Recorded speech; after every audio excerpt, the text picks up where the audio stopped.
안녕하세요. 윤입입니다.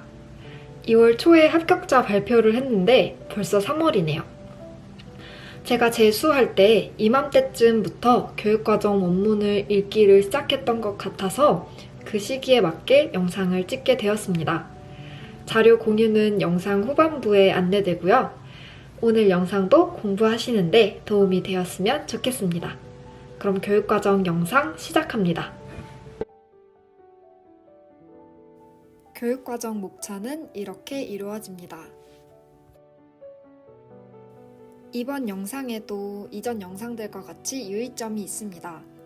우선 이 영상의 목적은 지금까지 만들었던 영상처럼 질문 리스트를 만드는 공부 방법이 있어요. 이런 공부 방법도 있습니다. 라고 소개하는 게 가장 큰 목적이에요.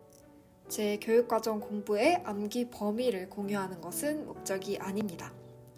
또 교육과정은 선택과 집중, 그러니까 어느 부분을 외우고 어느 부분을 버릴 것인지 이런 선택들이 가장 많이 이루어지는 영역이기 때문에 암기의 범위 정도는 제 영상을 너무 참고하시기보다는 개개인의 이제 상황과 역량에 맞게 선택하시는 게 좋다고 생각합니다.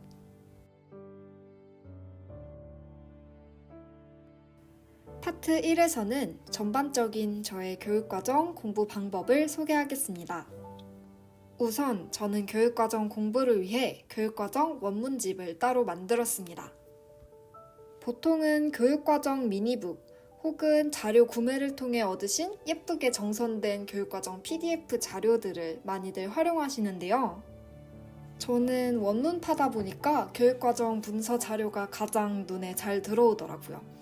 그리고 저는 집 혹은 집에서 굉장히 가까운 스터디 카페에서 공부를 하다 보니 이제 들고 다니기 쉽다는 장점이 있는 그 미니북이 딱히 필요가 없었습니다. 사실 교육과정 원문은 백구팀의 교과교육론 교재에도 다 수록이 되어 있는데요. 그 교육과정이 아무래도 과목별로 분산되어 있다 보니까 교육과정 공부하기에는 좀 불편하더라고요.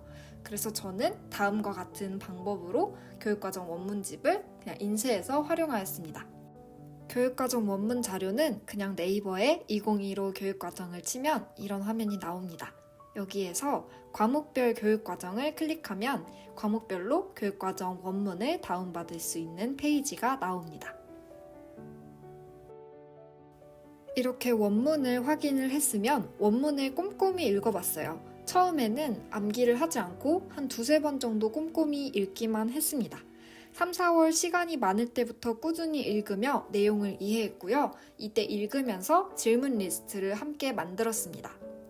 뒤에 질문 리스트 예시 이미지 넣어드릴게요. 그리고 암기펜도 함께 쳤는데요. 초반에는 너무 많은 암기펜을 치지 않았습니다. 두세 번 정도 깨끗하게 읽고 그 이후로 중요해 보이는 것을 조금씩 추가하면서 암기펜을 쳤습니다. 이 예시 자료는 영어 교육과정 자료입니다. 영어는 교학방유, 평방유뿐만 아니라 성취기준 해설도 중요한 내용이 많아서 성취기준 해설, 교학방유, 평방유 이 세 가지로 나누어서 질문 리스트를 만들었습니다. 한 5, 6월까지는 옆에 답을 안 쓰고 질문에 답을 하며 암기만 하다가 8월 정도부터는 옆에 답을 쓰면서 함께 공부를 했습니다. 이렇게 자료를 만들었으면 총 2번에 걸쳐서 아웃풋을 하며 외웠습니다. 첫 번째로 질문 리스트에 대답을 하면서 답을 했습니다. 질문 리스트에 답하며 아웃풋을 할 때는 통문장 형식으로 답을 하긴 했지만 토시 하나 틀리지 않으려고 노력하지는 않았습니다. 중요한 키워드를 내포해서 문장형으로 대답을 하면 맞다고 생각을 했습니다. 그리고 그렇게 아웃풋을 한 내용을 다시 한번 원문에 암기펜을 친 내용을 보면서 아웃풋을 하며 키워드를 또 점검했습니다. 이렇게 한 이유는 아무래도 질문 리스트에 답을 하는 건 내용 이해나 그 암기에는 굉장히 도움이 되는데 통문장으로 암기를 하다 보니까 키워드 정확도가 좀 떨어지더라고요.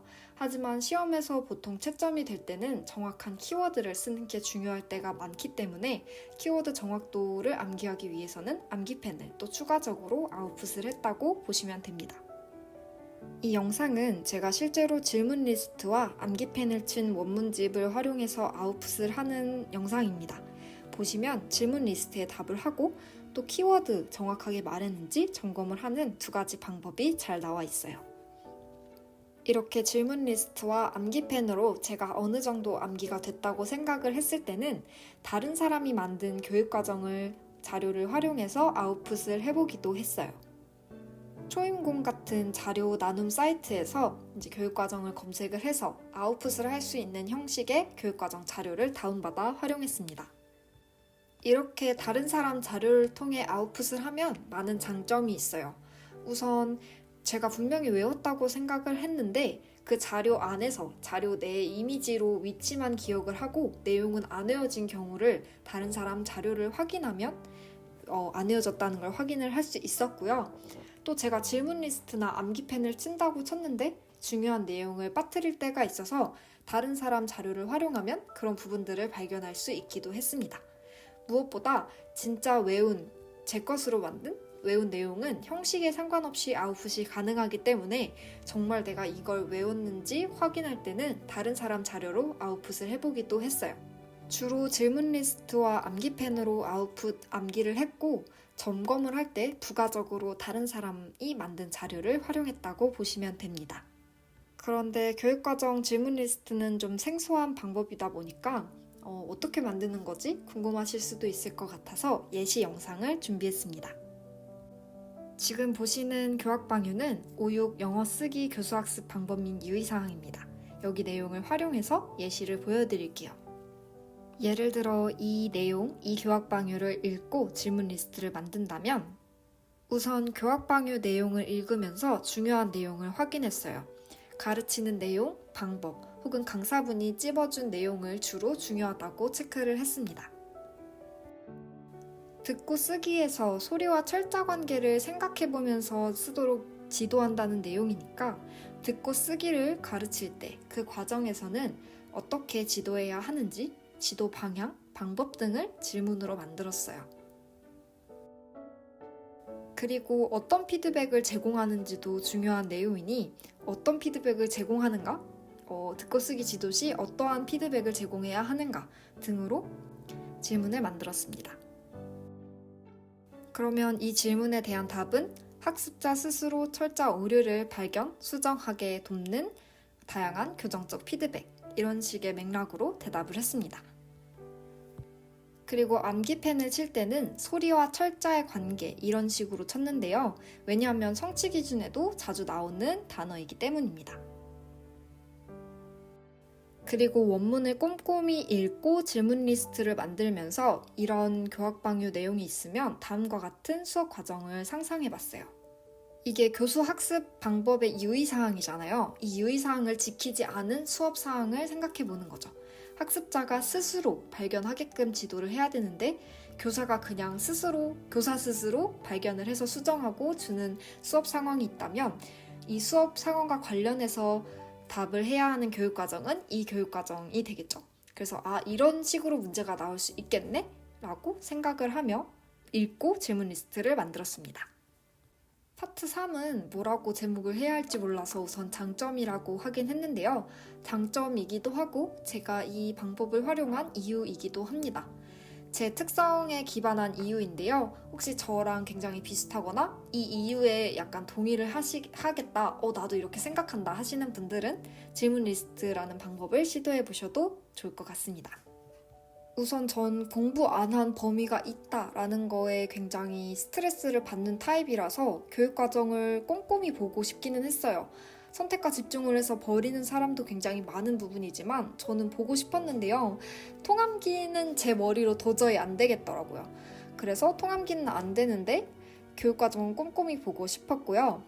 그럼 키워드를 많이 쳐서 외우시는 분들도 있는데 저는 이러면 제 자료에서 그 키워드 위치로 기억을 하고 문제에서 아예 탈맥락화돼서 새로운 환경에서 그 질문을 물을 땐 답을 못 하더라고요. 위치만 외우다 보니까. 현역 때 그런 걸 겪어서 다른 방법으로 외워봐야겠다 하고 생각을 했습니다. 3번은 이 방법을 활용한 이유이자 장점입니다. 빈칸이 아니라 질문 내용 자체에 익숙해지면 교학방유 내용 자체를 이해하고 암기하게 돼서 문제에서 그 관련 교육과정 내용이 녹아들어도 금방 발견할 수 있더라고요. 그래서 이러한 이유들로 저는 질문 리스트를 활용해서 교육과정을 공부했습니다. 파트 4에서는 질문 리스트 활용 방법을 소개하겠습니다. 첫 번째 유의점은 먼저 나누어드린 교과교육론 질문 리스트의 유의점과 같습니다. 저에게 익숙한 표현, 그리고 제 의식의 흐름대로 만들었기 때문에 딱 이 질문을 봤을 때 답이 바로바로 매치되기가 쉽지 않을 수 있어요. 그리고 실제로 제가 공부를 할 때 친구한테 제가 만든 질문 리스트를 줬었는데 친구가 이 질문의 답은 뭐냐고 묻기도 하더라고요. 그래서 제가 드린 질문 리스트를 그대로 활용하시면 이 질문의 답은 뭐지? 하고 찾는 데만 꽤 많은 시간이 걸리실 것 같아서요. 그대로 활용하시기보다는 질문 리스트라는 걸 만들어 볼 수도 있구나 하고 방법만 활용하시는 게 좋을 것 같습니다. 제 자료는 참고용으로 활용하시는 게 더 좋을 거예요. 그리고 교육과정이 타이핑이 잘 맞는 분들도 있지만 친구와 질문으로 왔다 갔다 말터디로 하는 게 잘 맞는 분들이 계세요. 교육과정도. 그래서 그 분들은 시험이 임박했는데 또 교육과정 말터디를 따로 잡고 하기는 바쁘잖아요. 그래서 친구랑 말터디를 하면서 친구와 함께 질문 리스트를 만들고 공부하시다가 부가적인 아웃풋 자료로 활용하시면 효율적으로 질문 리스트를 활용할 수 있을 거예요. 자료는 다음과 같은 방법으로 이 카페에서 검색을 하시면 바로 게시글이 뜨니까요. 거기에서 다운을 받으시면 됩니다. 공유된 질문 리스트에 없는 과목들은 제가 질문 리스트를 활용하지 않아서 없는 것이고요. 혹시나 그런 부분들이 궁금하실까봐 기억이 나는 대로 이렇게 적어 보았습니다. 정확하지는 않습니다. 그럼 이것으로 교육과정 영상 마치겠습니다. 영상 잘 보셨나요? 교육과정 영상은 이 한 개가 끝입니다. 다음 임고 영상은 아마 강론 관련 영상이 될 것 같아요. 그리고 이 영상 바로 다음에 업로드되는 영상은 임고 영상이 아니고 일상 브이로그 영상입니다. 제가 1년 전담 기간제를 구해서 3월 2일 내일이 첫 출근인데요. 아마 제가 출근을 하는 첫 기간제 출근을 하는 일상이 영상에 담길 것 같아요. 우선 최선을 다해서 잘 찍어보겠습니다. 그럼 다음 영상에서 뵐게요. 안녕!